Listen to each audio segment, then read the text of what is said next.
میرے سامنے مسئلہ یہ تھا کہ میں جاؤں کہاں۔ چھپنے کے لیے تو وہ علاقہ بہت ہی موزوں تھا۔ میں کہیں بھی بیٹھ جاتا تو خدا کے سوا مجھے کوئی بھی نہ دیکھ سکتا، لیکن کب تک وہاں بیٹھا رہتا، زندہ کیسے رہتا؟ وہ علاقہ ایسا تھا جہاں سے کبھی کوئی انسان نہیں گزرا تھا۔ دوسرا خطرہ سانپوں اور بچھوؤں کا تھا۔ یہ میں جانتا تھا کہ صحرا اور پتھریلے علاقے کے سانپ اور بچھو اتنے زہریلے ہوتے ہیں کہ ڈس لیں تو چند منٹوں میں آدمی مر جاتا ہے۔ مجھے قریب ہی توپوں کے گولے پھٹنے کے دھماکے سنائی دیے۔ ان ننگے اور خشک پہاڑیوں میں ایک بات یہ بھی تھی کہ گولی فائر ہوتی یا دور سے توپ کا فائر کیا ہوا گولا پہاڑوں کے اندر پھٹتا تو اس کی گونج وادیوں کے اندر کچھ دیر تک گھومتی رہتی تھی۔ یہ گونج بڑی ڈراؤنی ہوتی تھی۔ یوں لگتا تھا جیسے توپ کا گولا پہاڑوں کے درمیان اڑتا ہوا پھر رہا ہے اور اسے جو بھی آدمی نظر آئے گا اس کے جسم کی پرخچیں اڑا دے گا۔ ہرے بھرے اور درختوں والے پہاڑیوں میں ایسا نہیں ہوتا۔ میں نے دھماکے سنے جو اوپر تھے اور قریب ہی تھے۔ میں جان گیا کہ ہماری پکٹ کا ملاپ اپنی بٹالین یا بریگیڈ سے ہو گیا ہے اور انہیں پکٹ سے نکالنے کے لیے پکٹ کے ارد گرد گولے فائر کیے جا رہے ہیں۔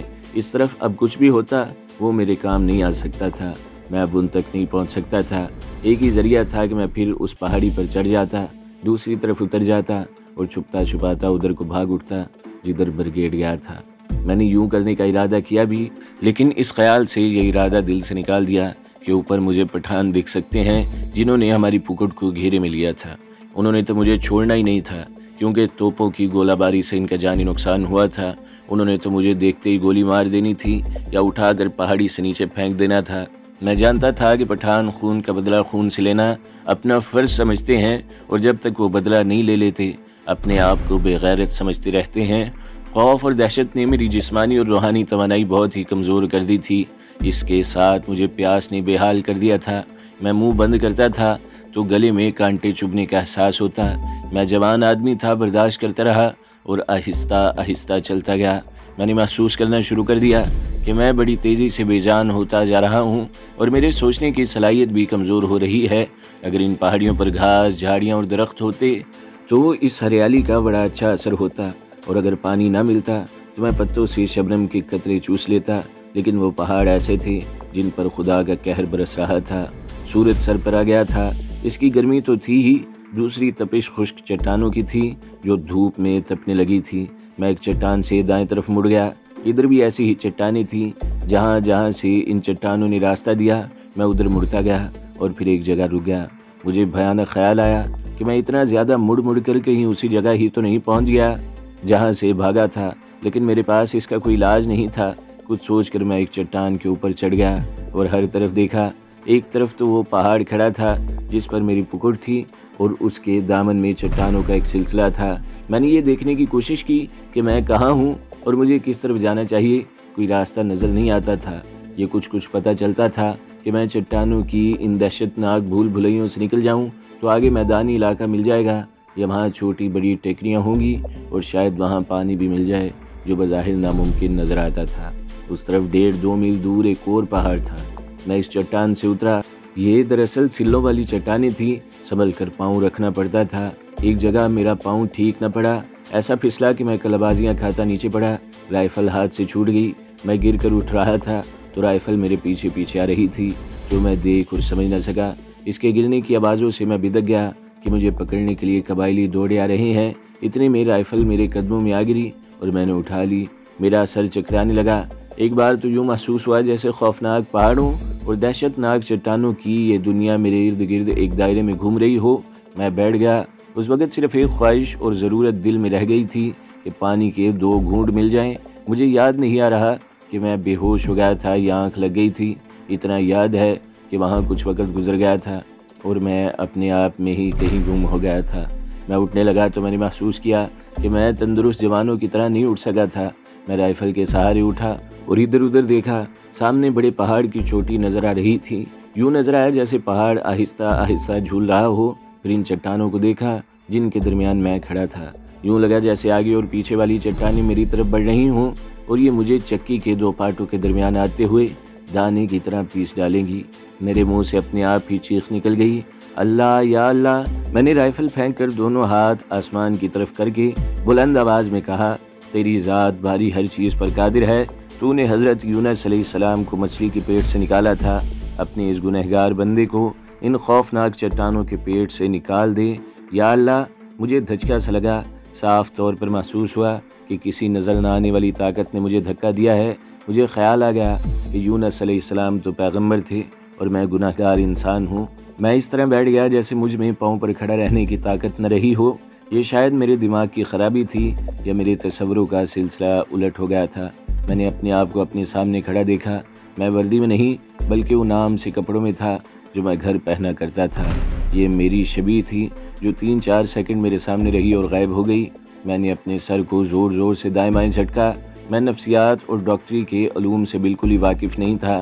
اپنی شبیہ دیکھ کر مجھے یہ خیال آیا کہ خدا نے مجھے میرا اصلی روپ دکھایا ہے اور شاید یہ اشارہ دیا ہے کہ مجھے میرے گناہوں کی سزا مل رہی ہے۔ یہ تو انسان کی سرشت ہے کہ اس پر کوئی مصیبت آ پڑتی ہے تو وہ گناہوں سے توبہ کرتا ہے اور خدا کو یاد کرتا ہے، اور جب اسے خدا مال و دولت اور تندرستی جیسی نعمت عطا کرتا ہے تو وہ سب سے پہلے خدا کو دل سے نکالتا اور اپنے آپ کو اور سب کو یہ تاثر دیتا ہے کہ مجھ سا اور کوئی نہیں۔ مجھے اپنے گناہ یاد آنے لگے۔ سب سے پہلے واجدہ یاد آئی۔ اس کے باپ نے اسے میرے حوالے کیا تھا کہ میں اسے تعلیم دوں، لیکن میرا اس کے ساتھ عشق بازی کا ڈرامہ چل پڑا۔ یہ صحیح ہے کہ محبت کا اظہار اس نے کیا تھا، لیکن میں اس کا استاد تھا۔ یہ میرا فرض تھا کہ اسے ان فضول باتوں سے روک دیتا اور اسے کہتا کہ پہلے اپنے خیالوں کو تعلیم سے آراستہ کرو، اس کے بعد سوچنا کہ تمہیں کون اچھا اور کون برا لگتا ہے۔ مگر میں نے اس کی حوصلہ افزائی کی اور خود بھی اس کے ساتھ اس راستے پر چل پڑا۔ پھر مجھے وہ رات یاد آ گئی جب میں اس کے گھر اسے اس کے خامن کی غیر حاضری میں ملنے گیا تھا۔ یہ ایک کبیرہ گناہ تھا کہ میں اس کی ازدواجی زندگی میں زہر گھول رہا تھا۔ میں عملی طور پر اس کی حوصلہ افزائی کر رہا تھا کہ وہ اپنے خامن کے ساتھ بے وفائی کرے اور میری ہو کے رہے۔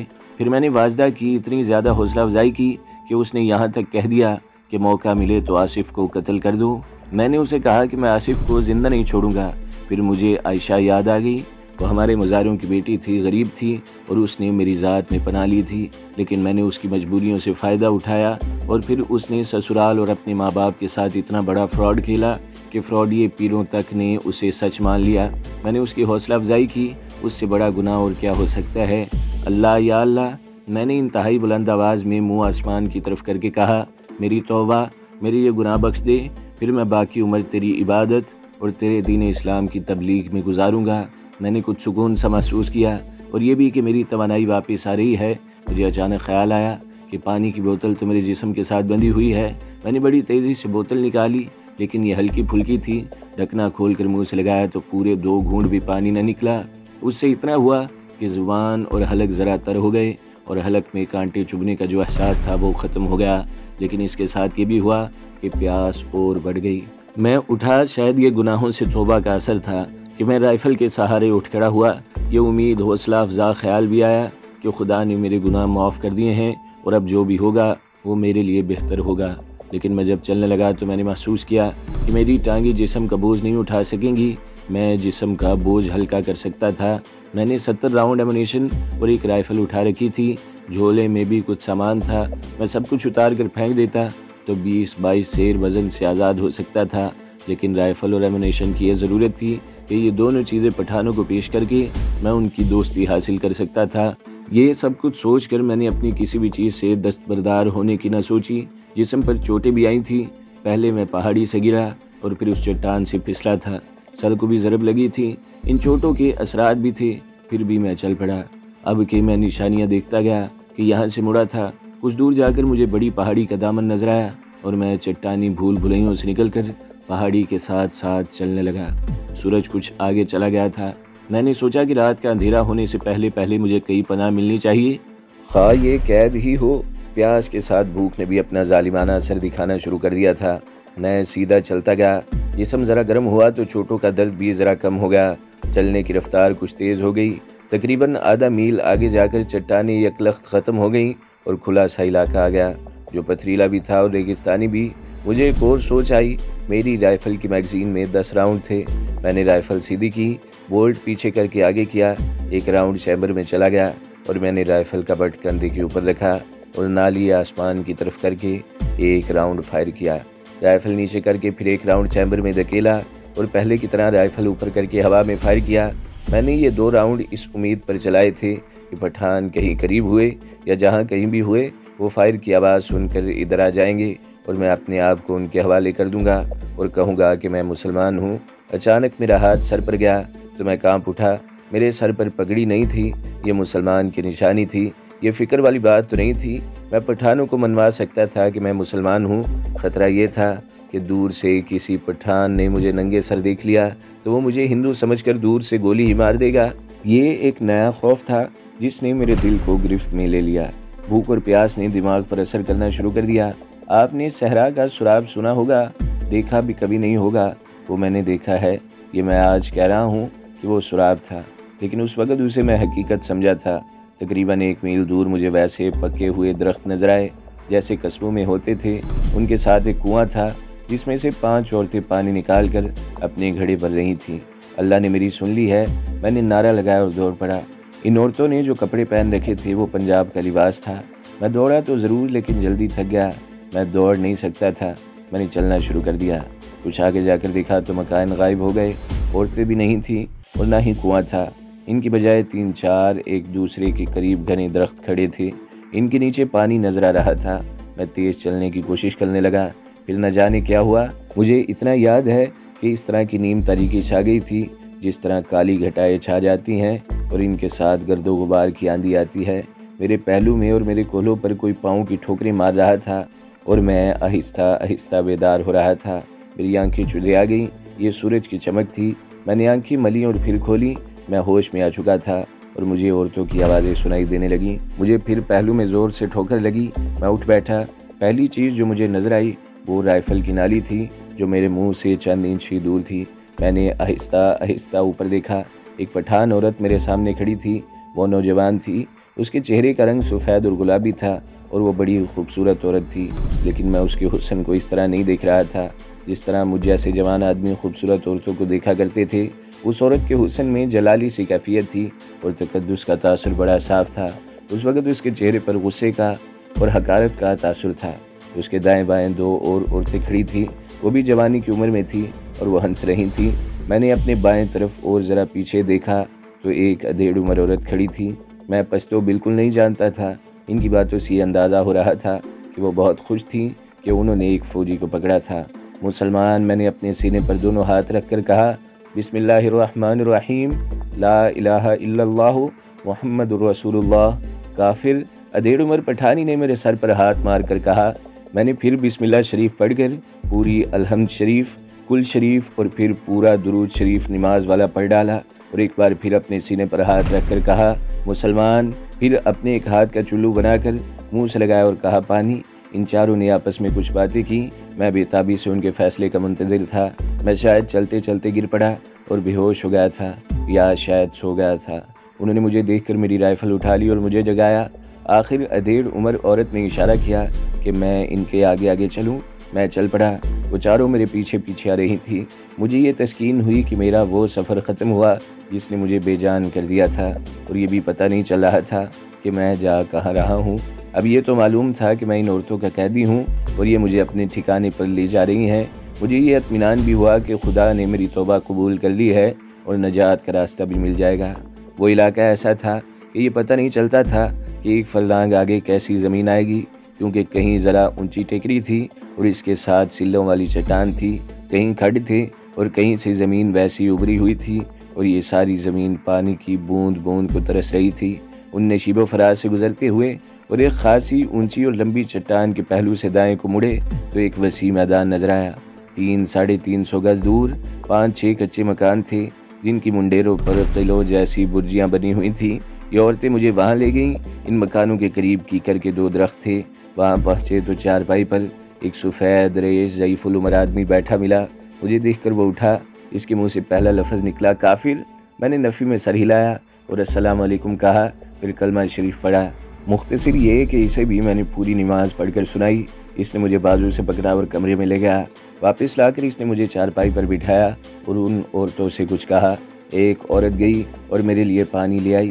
میں نے مٹی کا پیالہ منہ سے لگایا، اسے میں ایک ہی سانس میں ختم کر دینا چاہتا تھا، لیکن بوڑھے نے کانپتے ہوئے ہاتھوں سے پیالہ میرے منہ سے ہٹا دیا۔ خدا کا شکر ہے کہ وہ اردو بولتا اور سمجھتا تھا۔ آہستہ اس نے کہا، تھوڑا تھوڑا۔ اس نے پیالہ میرے منہ سے لگا دیا اور اپنے ہاتھوں پیالہ ہٹا کر تھوڑا تھوڑا پانی پلایا۔ بابا جان، میں نے پوچھا، اب کیا ہوگا؟ ہمارا بیٹا آئے گا، اس نے کہا۔ ہمارا 2 بیٹا، ایک ہمارے بھائی کا بیٹا، وہ آئے گا، وہ جو بولے گا وہ ہوگا۔ میں اس کے انتظار میں بیٹھ گیا، اور اس کے بیٹوں کے ساتھ میرے لیے موت آئے گی یا ایک نئی زندگی؟ میں کہوں کہ میں نے جاہلوں سے عقل لی اور ان پڑھوں سے علم حاصل کیا ہے، تو میری کہانی سننے والے کئی ایک لوگوں کے ہونٹوں پر ایسی مسکراہٹ آ جائے گی جس میں طنز ہوگا، اور جن کے پاس کالجوں کی ڈگریاں ہیں ان کے ماتھوں پر شکنیں پڑ جائیں گی۔ وہ کہیں گے، پرانے زمانے کا میٹرکولیٹ بڑھاپے میں آ کر اپنے آپ کو دانش مند سمجھ رہا ہے۔ میری مشکل یہ ہے کہ میں نے زندگی کا عملی پہلو دیکھا ہے، اور میں حرکت میں رہا ہوں، حرکت زبان کی نہیں، حرکت جسم کی اور حرکت دماغ کی۔ میں کتابوں کی زنجیروں سے آزاد رہا ہوں، کاغذ پر چھپے ہوئے کالے الفاظ کو راستے کے کانٹے سمجھ کر راستہ بدل بدل کر چلتا رہا ہوں۔ میں نے ہمیشہ عمل کیا ہے، عمل سے ہی زندگی بنتی ہے، جنت بھی اور جہنم بھی۔ میری زندگی کبھی جنت بنی، کبھی جہنم بنی، کہیں دوسروں کا تماشا دیکھا، کہیں خود تماشا بنا، اور شب و روز میرے آگے تماشا ہوتا رہا اور ہو رہا ہے۔ اب تو اپنے لیڈروں کی سیاست ایسے تماشے دکھا رہی ہے کہ ہم پر ساری دنیا کی انگلیاں اٹھ رہی ہیں۔ اب تو یہی دعا سینے سے ہوک بن کر نکلتی ہے، اللہ اب اٹھا لے۔ اپنے زمانے میں پیار، خلوص اور وقار دیکھا تھا، اب تو بندہ بندے کو کھا رہا ہے، لوٹ کھسوٹ ہے، خون خرابہ ہے۔ قیصر و کسریٰ جیسی ہیبت ناک جنگی طاقتوں کو خون میں ڈبو دینے اور خاک میں ملا دینے والی قوم آج اپنے خون میں ڈوب رہی ہے، اور قرآن کی اس سرزمین پر خاک اڑ رہی ہے۔ میں نے جاہلوں سے عقل اور ان پڑھوں سے علم حاصل کرنے کی بات کی ہے۔ اس وقت میرے ذہن میں وہ ضعیف العمر پٹھان ہے جس کا میں قیدی تھا۔ میرا جسم ٹوٹ رہا تھا، مجھے اتنا سا اطمینان تو تھا کہ میں مسلمان تھا، اور پٹھان میرے ساتھ وہ سلوک نہیں کریں گے جو غیر مسلموں کے ساتھ کرتے ہیں۔ میری جسمانی حالت ٹھیک نہیں تھی، تھکان نے جسم توڑ دیا تھا۔ ایسی غنودگی طاری ہوئی کہ میں بیٹھے بیٹھے چارپائی پر لٹک گیا، اور نیند نے مجھے اٹھنے نہ دیا۔ میں نے گھر کے خواب دیکھے، واجدہ کے خواب دیکھے، اور جب آنکھ کھلی تو سیاہ کالی حقیقت نے میرے دل پر دہشت طاری کر دی۔ میرے اوپر کمبل پڑا ہوا تھا، مجھے یاد آ گیا کہ میں سو گیا، اور یہاں ایک بوڑھا پٹھان تھا، 3-4 عورتیں تھیں، 2 نوجوان لڑکیاں بھی تھیں۔ ان لوگوں نے مجھے جگانے کی بجائے مجھ پر کمبل ڈال دیا تھا۔ میں گھبرا کر اٹھا۔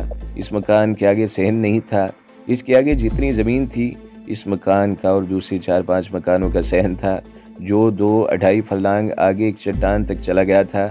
چٹان کے پیچھے ننگا پہاڑ کھڑا تھا، اس پر ہریالی کا نام و نشان نہ تھا۔ مکان کے اندر لالٹین جل رہی تھی اور باتوں کی آواز آ رہی تھی۔ میں اٹھا، رات سرد اور تاریک تھی۔ میں دروازے پر جا کھڑا ہوا، اندر وہی بوڑھا چارپائی پر بیٹھا ہوا تھا۔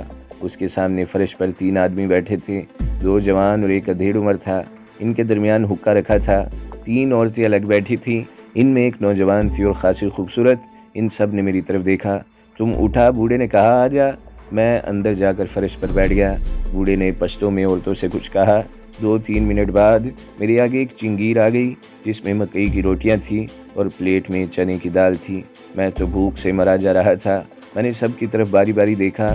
ہم نے کھایا، بوڑھے نے کہا، تم کھاؤ۔ میں نے بہت کوشش کی کہ تمیز سے کھاؤں، لیکن بھوک اتنی لگی تھی کہ جی چاہتا تھا مکئی کی یہ موٹی موٹی 2 روٹیاں ایک ہی بار نگل لوں۔ میں چپڑ چپڑ کرتا دونوں روٹیاں کھا گیا، دال کا ایک دانہ نہ چھوڑا، پھر مٹی کے 2 پیالے پانی پی کر ڈکار مارا۔ میں نے اتنی لمبی عمر میں بڑے ہی اچھے اور مرغن کھانے کھائے تھے۔ آج کل کے ولیمے تو بہت ہی پرتکلف ہوتے ہیں، روسٹ گوشت، روسٹ مرغی، کباب، چکن پلاؤ اور ایک سے بڑھ کر ایک کھانے کھائے ہیں، لیکن میں مبالغہ کہتا ہوں کہ جو لذت مکئی کے ان 2 روٹیوں اور چنے کی دال میں تھی وہ مجھے کسی اور کھانے میں نہیں ملی۔ حالانکہ میں نے وہ روٹیاں اور دال دہشت زدگی کی کیفیت میں اور ہیجانی کیفیت میں کھائی تھی۔ تو دوستو، اگلی قسط سننے کے لیے ہمارے چینل کو ضرور سبسکرائب کریں، ویڈیو کو لائک کریں اور بیل کے آئیکن پر بھی کلک کر دیں تاکہ ہر جو آنے والی ویڈیوز ہیں وہ آپ کو سب سے پہلے ملتی رہیں۔